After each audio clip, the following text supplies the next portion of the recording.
Hello, I'm Julian Whittle from Cumbria Chamber of Commerce, and I'm here with Rob Winder, Senior Legal Executive with Burnetts Solicitors.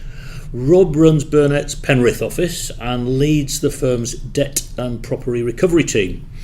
Rob, chasing debts is a perennial headache for businesses, and it appears to be getting worse. I've seen figures suggesting that small businesses are chasing a whopping 14.9 billion in late payments, and that total has risen by about $1 billion over the last 6 months. So is the problem of debt arrears getting worse? And if it is, why? Well, I think the figures in the report are obviously quite worrying.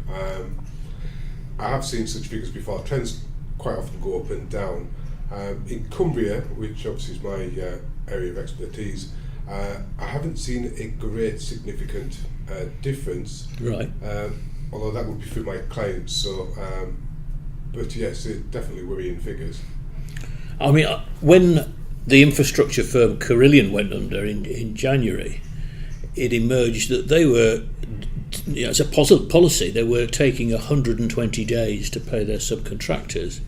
Now, I wondered, is that sort of thing a trend? Are larger companies deliberately taking longer to pay their suppliers?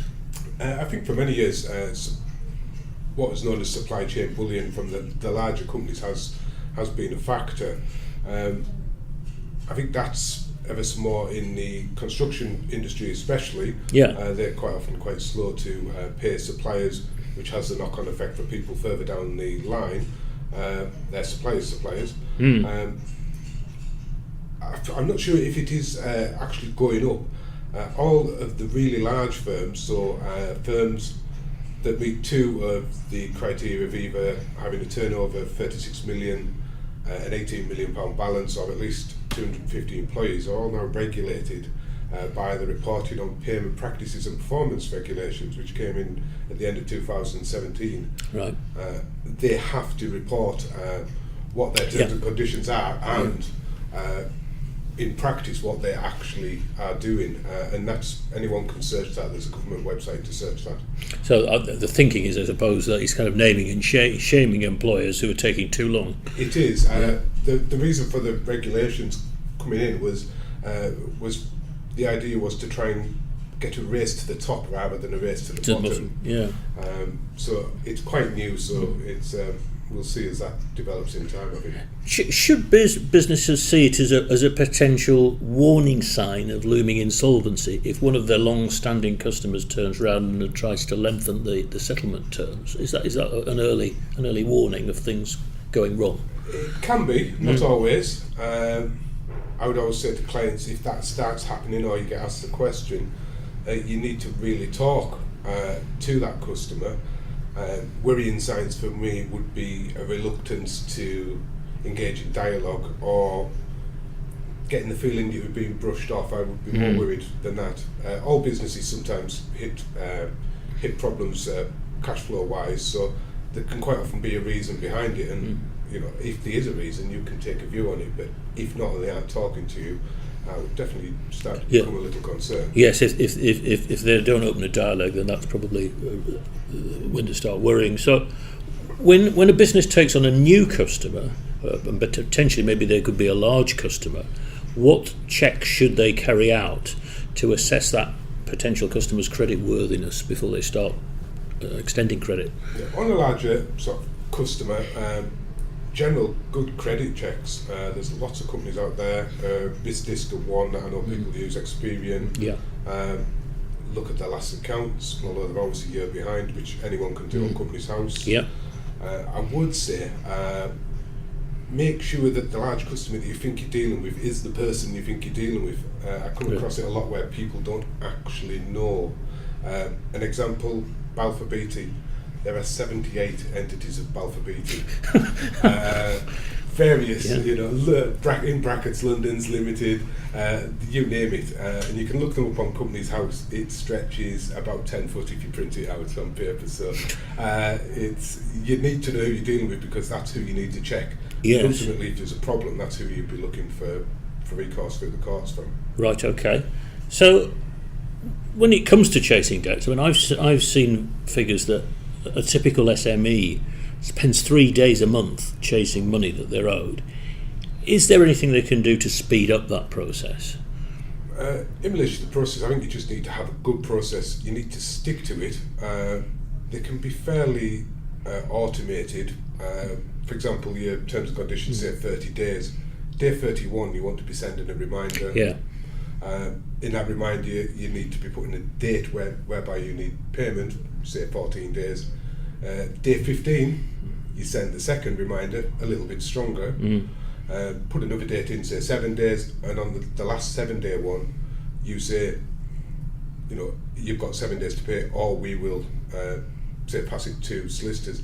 And if you put that, make sure on day 8 you pass it to solicitors, and then the debtor knows that you're serious. So I suppose the message is you don't put it off doing something. Keep on top of the process. Yeah, I mean, perhaps surprisingly, a survey. The survey we were referring to earlier, actually, it's by the invoice financing firm Liberis, and they found that 40% of small businesses don't actually have a clear debt recovery process. So what sort of process, I mean, you've talked about one aspect of it there, but what sort of process should they put in place? What I suppose I'm saying is, what does good practice look like? Good practice, like we just said, is to have a set process. The free letter type of credit control is carried out by most people. Don't let it go for a very long time. I have talked to clients who've said they'll do the first letter, then the next month they do the second letter, then the next month. You're 90 days down the line on top of your original 30 days. It is well known in debt recovery industry that as a debt gets older, it gets a lot harder to collect. And to be honest, if you're sending letters out every month and nothing in between, if a business is struggling cash flow wise, you're likely to be near the bottom of the pile to get paid. If you're serious, they know after that third letter it's going to go to solicitors. You're more likely to come up the pile in the people to be paid, which at the end of the day is what you're wanting to do. So you need to make sure that your customers know that when you say you're going to do something, you're going to do it, and you're not going to wait forever to be paid. I mean, I suppose there's a concern with some businesses that if it's an important customer, they don't want to lose them, and maybe that's why they're not pursuing debts quite as ruthlessly as they should be doing. There is that. My experience, if the debt collection part of it's done correctly, rather than the credit control, most people carry on doing business afterwards. It's obviously you need to know who's going to do your debt recovery work for you, but if it's done properly and fairly, it generally doesn't. If you have a customer that's continually having to go to debt recovery to collect money, you probably need to look at whether you should be paid before you carry out the work. Do you want that customer? Yeah. But most of the time, I know from experience, it doesn't end commercial relations. Now, can a business try to reclaim interest on late payments or seek compensation or other costs if a customer breaches agreed payment terms? I believe this is covered by the Late Payment of Commercial Debts Act. It is. The Late Payment of Commercial Debts Interest Act, 1998, as amended. It slips off the tongue, that one. So that will cover any business-to-business debt. It allows for a fixed sum, depending on the amount that you're trying to recover. So for up to £1,000, it's a £30 fixed sum, 1,000 to 10,000, 70, and over 10,000, 100. It also allows you to charge 8% above bank base rate, which isn't very much at the moment, on top of the debt, and you can charge that without court proceedings. You can charge that from the date the debt becomes due, which is usually the 30 days. Also, it can be contractual interest, which you can have in your terms and conditions as long as they're agreed. So they're agreed when you make the contract, not when you send the invoice out. And you can also recover reasonable debt recovery costs, and I put reasonable in inverted commas. As long as they are reasonable, you can recover them in court proceedings if you need to. Okay, so if all efforts to recover a debt draw a blank, businesses do have the option of handing over debt recovery to a specialist such as Burnetts. So tell me, what do you do in that situation? How do you pursue the debt? What options do you have at your disposal? We'll talk about business-to-business debts because business to consumer is slightly different. It changed last year. So on a business-to-business debt, we'd be looking at sending out what's known as a letter before action, which is a formal letter. It gives the debtor 14 days to pay. The threat of, if they don't pay, is court proceedings. So after that date, as long as it's commercially viable, we would be advising clients that they should be issuing court proceedings. Potentially you can serve a statutory demand. It shouldn't just be used as a debt recovery tool, so if there's absolutely no argument the money is due, it can be done. It's a messy route, it can be expensive. We'd always go down the letter before action route if we could, because that brings in the most results for us, to be honest. Okay. So how do you charge for your service? I mean, is it a straightforward percentage of the value of the invoice, or is it, or as I suspect it's a bit more complex than that, is it? I think it's slightly less complex than that. We charge a fixed fee, so that initial letter we charge £5 for. 70% of them bring the debt in or open the dialogue up and come to an agreement about payment. And then it depends on the value of the claim. It's a fixed fee, but the higher the amount that we're recovering, the fixed fee goes up slightly, just to makes it easier for clients to chase both small and large debts. So if we had a central fee in the middle, anything say under £1,000 wouldn't be worth chasing, where clients want to be able to chase everything we've found, so that's why we do it like that. Okay. What actually, on that point, I'm guessing, but if a letter from a law firm probably has more impact, does it? Do you think on a creditor than somebody who? Yes. The letter from the business itself. I think definitely from the business itself, and definitely more than the debt collectors that you see who send letters out to people who don't even know if they live there.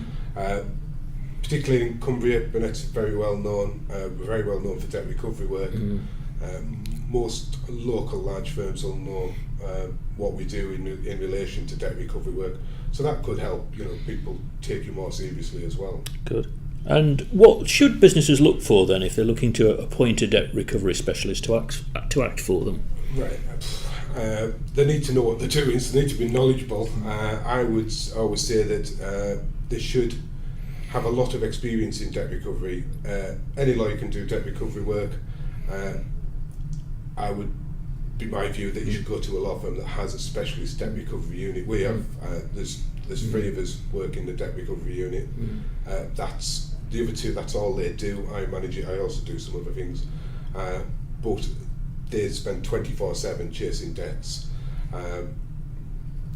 Like you say, law firms, especially locally, people know who we are. That has a lot more clout, I believe, and results. It's very easy. I see them, these debt collecting firms that aren't law firms. I've seen them sometimes say they recover 99% of debts.